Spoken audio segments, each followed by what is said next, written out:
வணக்கம் விவர்ஸ். வகுப்பறைக்கு உங்களை வரவேற்கிறேன். இன்னைக்கு நம்ம அகநானூறு பாடல் 12ஆம் வகுப்புல இருந்து எடுக்கப்பட்ட இந்த பாடலை பார்ப்போம். அதுக்கு முன்னாடி கதை சுருக்கத்தை நம்ம பார்த்துடலாம். மக்கள் வாழும் சூழலுக்கு தக்கவாறு அமையக்கூடிய தன்மை உடையது தொழில். பழந்தமிழர்களின் தொழில் நிலத்தின் இயல்பை சார்ந்து அமைந்திருந்தது. இன்றும் கடற்கரையில் வாழும் மக்கள் மீன் பிடித்தல், உப்பு விளைவித்தல் போன்ற தொழில்களை செய்து வருகிறார்கள். பண்டைய நெய்தல் நில மக்கள் தங்கள் வாழிடத்தில் உள்ள வளங்களை பயன்படுத்தி தொழில் செய்தனர். ஆண்களும் பெண்களும் வணிகம் செய்த செய்தியை சங்க பாடல்கள் புலப்படுத்துகின்றன. மக்கள் வாழும் சூழலுக்கு தக்கவாறு தான் அவங்களோட தொழிலை அவங்க செஞ்சுட்டு வந்தாங்க. ஸோ நெய்தல் நிலத்தில் வாழக்கூடிய மக்கள் கடல் சார்ந்த இடம்ன்றதுனால உப்பு விளைவிக்கிறது, மீன் பிடிக்கிறது, இதுதான் அவங்களோட தொழிலா இருந்தது.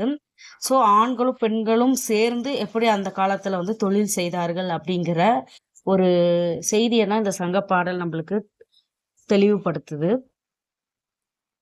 பாடல் பார்த்துருவோம். அதுக்கப்புறம் பாடலின் பொருள் பார்ப்போம் வரிசையாக. பாடல் பெருங்கடல் வேட்டத்து சிறுகுடி பரதவர் இருங்களி செருவின் உலாது செய்த வெண்கல் உப்பின் கொள்ளை சாற்றி என்றூல் விடர குன்றம் போகும் கடல்போல் உமனர் காதல் மடமகள் சில்கோல் எல்வலை தெளிப்ப வீசி நெல்லின் நேரே வெண்கல் உப்பென சேரி விளைமாறு கூறலின் மனைய விழியறி ஞமலி குறைப்ப வெறிய மதற்கயல் மலைப்பின் அன்னக்கண் எனக்கு இதை முயல் புனவன் புகைநிழல் கடுக்கும் மாமூது அல்லல் அழுந்திய சாகாட்டு எவ்வன் தீர வாக்கும் தந்தை கைப்பூன் பகட்டின் வருந்தி வெய்ய உயிர்க்கும் நோயாக்கின்றே. 140வது பாடல் இது. இந்த பாடலை பாடியவர் அம்மூவனார். பாடலின் பொருள் பார்த்துடலாம். பரதவர் பெரிய கடல் பரப்பில் மீன் ஆடுவர். அதாவது பரதவர் அப்படிங்கிறவங்க பெரிய கடல் பரப்புல மீனை வேட்டையாடுபவர், அதாவது மீன் பிடிப்பவரை தான் பரதவர் சொல்றாங்க. நிலப்பரப்பில் உப்பளங்களில் உழவு செய்யாமலே உப்பு விளைவிப்பர். அந்த வெண்ணிற கல்லுப்பை உப்பு வணிகர் தங்களது வண்டியில் ஏற்றிச் செல்வர். வண்டியில் பூட்டிய எருதிகளை விரட்ட கையில் தாழ்கோல் வைத்திருப்பர். கோடை காலத்தின் வெப்பத்தால் பிளவுபட்ட பாறை குன்றை கடந்து தொலைவில் உள்ள ஊர்களில் விற்பனை செய்வர். ஸோ பரதவர் அப்படிங்கிறவங்க யாரு? கடல் பரப்புல மீனை வேட்டையாடுறவங்க. அவங்க உழவு செய்யாம உப்பை விளைவிக்கிறவர்கள். வெண்ணிற கல்லுப்பை உப்பு வணிகம் செய்தார்கள் அப்படின்னு சொல்லி வண்டியில ஏற்றி செல்வர். அந்த உப்பு வணிகர் வண்டியில உப்பு எடுத்துட்டு அவங்களுடைய தொழிலை அவங்க செஞ்சிட்டு இருந்தாங்க. அத்தகைய உமனர் ஒருவரின் மகள் அழகும். உமனர் அப்படிங்கிறவங்க அந்த அந்த வண்டியில ஏற்றி அந்த உப்பை வியாபாரம் செய்பவர் தான் உமனர். ஒருவரின் மகள் அழகும் இளமையும் வாய்ந்தவள். அவள் தன் கையில் அணிந்திருந்த அழகிய வளையல்களை ஒலிக்க தெருவில் கைகளை வீசி நடந்து சென்றாள். அங்கு உப்புக்கு மாற்றாக நெல்லை தந்து உப்பினை பெற்றுக்கொள்ள வாரீரோ என்று கூறினாள். அதாவது உப்புக்கு மாற்றாக நெல்லை தந்து உப்பை வாங்கிக்கிறீங்களா அப்படின்னு சொல்லிட்டு அவங்க சொல்லிட்டே போற மாதிரி. பூவை கொண்டு சென்றாள்னா அவங்க கத்தி கொண்டு போறாங்க. அவள் கூவுவதை கேட்டு வீட்டில் உள்ள நாய் இது வேற்றுக்குரல் என்று குறைத்தது. அதனை எதிர்பாராத அப்பெண்ணின் கண்கள் இரண்டும் அச்சத்தால் மீன்கள் தம்முள் போர் செய்வது போல் மருண்ட அப்பெண்ணின் கண்களை நான் அங்கு கண்டேன். புதிதாக திணைப்புணம் அமைக்கும் காணவர் பழைய புணத்தை தீயிட்டு எரிப்பர். அப்பொழுது உண்டாகும் கரும்புகை போன்ற கருஞ்சீற்றில் அப்பெண்ணுடைய தந்தையின் உப்பு ஏற்றி செல்லும் வண்டி சிக்கி கொண்டது. அவ்வண்டியை சேற்றிலிருந்து துன்பத்துடன் மீட்க முயன்ற. இப்பாடல்ல அழகான ஒரு இளமையும் அழகும் உடைய உமனருடைய பெண் கை வலைகள்ல வீசி தெருவில் நடந்து போயிட்டு இருக்காங்க. அதே மாதிரி என்ன கூவி கொண்டு போறாங்க அப்படின்னா உப்பு அதாவது நெல்லை கொடுத்து உப்பு வாங்கிக்கிறீங்களா அப்படின்னு சொல்லிட்டு கூவிட்டு போறாங்க. அங்க ஒரு நாய் இது ஏதோ புதிய குரலா இருக்குன்னு சொல்லிட்டு அவங்கள பார்த்து குலைக்குது. அப்ப அந்த வண்டி மாட்டிக்கொள்கிறது. அதுக்கு நடுவுல அந்த பெண்மணியானவள் நாய் குலைக்கிற சத்தத்துல அவ அச்சம்படும் போது மீன்கள் போரிடுவது போல அப்படின்னு ஒரு கவிநயத்தோட அதுல ஒப்பிட்டு சொல்லியிருக்காங்க. ஸோ அந்த வண்டி சேத்துல மாட்டி துன்பத்தோட மீட்க முயன்ற எருதுனா மாடு. அவள் தந்தை உதவி செய்தார். அந்த எருது அடைந்த துன்பம் போல அவள் கண்களால் நான் துன்புற்றேன். அந்த எருது எப்படி துன்பப்படுதோ அது போல நான் அவளுடைய கண்களால் அந்த அழகிய கண்களை பார்த்து நானும் துன்புற்றேன். உள்ளுரை என்ன அப்படின்னா, வண்டியை இழுக்கும் எருதுகளின் துன்பத்தை தந்தை போக்கியது போல தலைவியை கண்டதனால் எனக்கு ஏற்பட்ட துன்பத்தை நீ போக்குவதற்கு உரியவன் என்று தலைவன் பாங்கனிடம் உள்ளுறுத்து கூறினான். இது அகநானூறு பாடல் உள்ளுறுத்து கருத்துக்களை வெளியிடுவதுதான் இதோட சிறப்பு. உள்ளுரை என்ன அப்படின்னா, வண்டியை இழுக்கிற எருதோடைய துன்பத்தை தந்தை போக்கிட்டாரு. தலைவியை பார்த்ததுனால எனக்கு ஏற்பட்ட துன்பத்தை நீ போக்குவதற்கு உரியவன் என்று தலைவன் பாங்கனிடம் உள்ளுறுத்து கூறினான். எருதை தலைவனுக்கும் தந்தையை பாங்கனுக்கும் உப்பின் எடையால் எருது வருதும் நிலையை காதல் வருத்தத்திற்கும் உள்ளுரையாக வைத்து பாடல் புனையப்பட்டுள்ளது. அதாவது இங்க என்ன அப்படின்னா, எதை கம்பேர் பண்றாங்க அப்படிங்கிறது தான் இங்க முக்கியம். தலைவன் தலைவியை கண்டதனால் ஏற்பட்ட துயரத்தை எருது உப்பை சுமந்து அந்த உப்பினுடைய இடையில எருந்து வரும் நிலையோட கம்பேர் பண்றாங்க.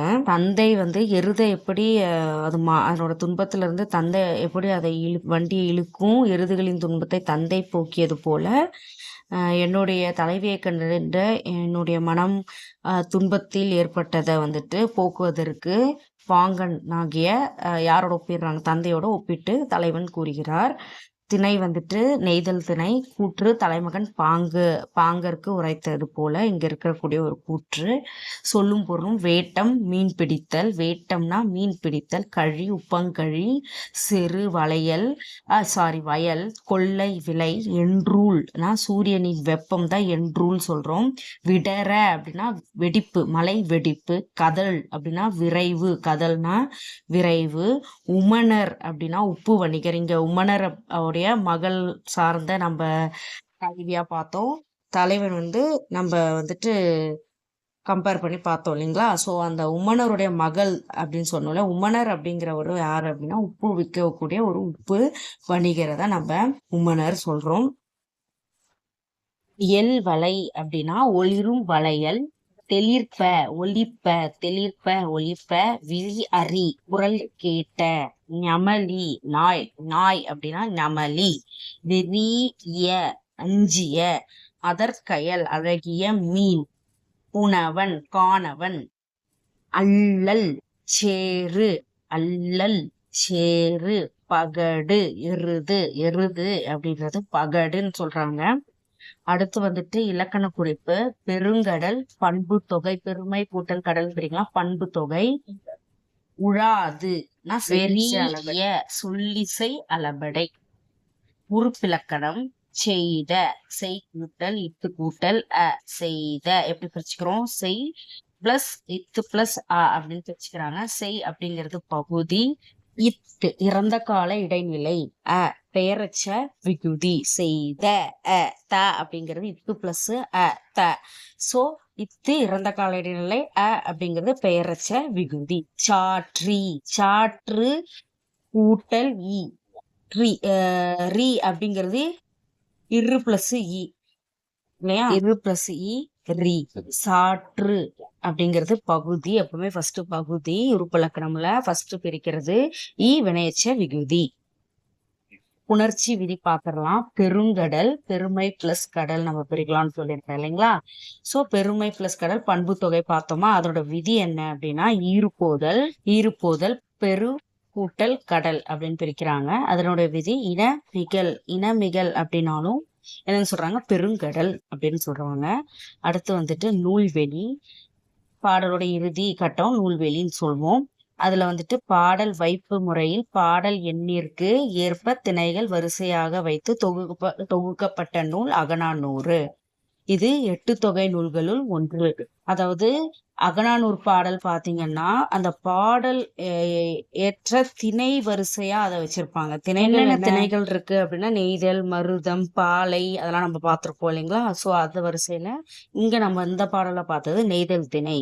சோ அந்த மாதிரி தொகுக்கப்பட்ட நூல் தான் என்னது அகநானூறு. அதுல ஆல்ரெடி நம்ம பார்த்ததுதான் 3 இதுவா அதை பிரிச்சிருக்காங்க பிரிவா.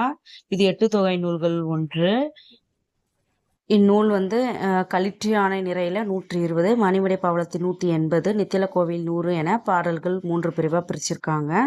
அகப்பாடல்கள் மட்டுமே பாடியவர்கள் ஒருவர் தான் அம்மூவனார்.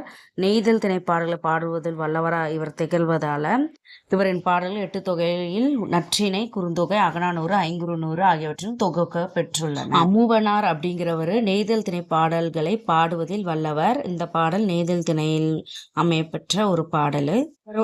இவருடைய பாடல்கள் 8 தொகையில பாத்தீங்கன்னா நற்றிணை, குறுந்தொகை, அகநானூறு, ஐங்குறுநூறு இந்த 4 இதுலயும் இவர் பாடிய பாடல்கள் இடம்பெற்றுள்ளது. இது மிகவும் முக்கியமானது. ஓகே வியூவர்ஸ், நன்றி.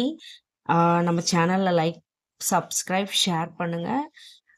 மாணவர்களுக்கும் பிஓ எக்ஸாம் டிஎன்பிஎஸ்சி படிக்கிறவர்களுக்கும் இந்த வீடியோ கண்டிப்பா யூஸ்ஃபுல்லா இருக்கும்னு நான் நம்புறேன். Thank you viewers.